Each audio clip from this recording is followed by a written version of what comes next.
Şimal-Qərb regionunda ilk dəfə olaraq Şəkinin Kiçik Dəhnə kəndində bazar tikilərək əhalinin istifadəsinə verilib. Sakinlər həmin bazarda özlərinin əkib becərdiyi məhsulları satışa çıxarır və öz ehtiyaclarını burada qarşılaya bilirlər. Adı çəkilən bazarın kənddə fəaliyyət göstərməsi əhalinin də işini asanlaşdırıb. Bununla da sakinlər əllərində olan məhsulları artıq Şəkinin, Mingəçevirin bazarlarına çıxarmır, öz yerli bazarlarında sakinlərə təqdim edirlər.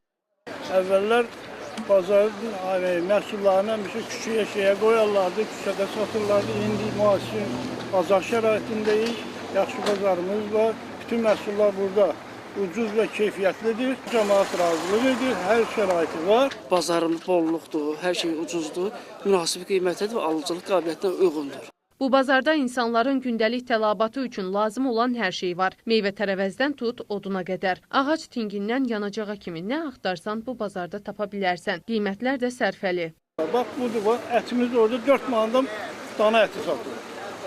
4 manada dana əti satılır. O, cəmaat üçün sərfəlidir, əlverişlidir. Əvvəllər gelib Şəkidən alırlar 6-7 manada, indi burada ucuzdur, hamı da razılıq edir. Şəhər mərkəzindən xeyli aralıda yerləşən bu bazar ətraf kəndlərin sakinləri üçün də əlverişlidir. Onlar da öz məhsullarını bu bazara çıxara bilir, eyni zamanda özləri üçün lazım olan bütün bazarlıqlarını buradan təmin edə bilirlər.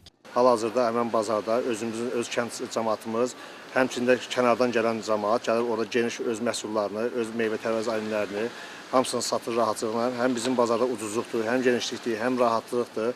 Bu belə bazar əsasən ümumiyyətcə kənd yerlərində yoxdur. Sadəcə bir dənə bizim kənddə demək olar ki, bu nümunədir.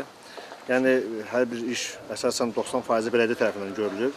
Cəmaat da sağ olsun qiymətləndirilir və gəlir özlərinin öz məhsullarını orada satırlar, ucuz məhsullarını verirlər. Yəni, yaxşıdır, genişlik gözəldir. Kənd bazarının Şəki bazarından əsas üstünlüklərindən biri də odur ki, satıcılar öz məhsullarını yerləşdirdiyi piştaxtalar üçün heç bir əlavə ödəniş etmirlər. Onlardan sadəcə həmin yeri təmiz saxlamaq tələb olunur. Sevda Rəsulqızı, Orxan Cəfərov, İmran Rəsulzadə, Şəki.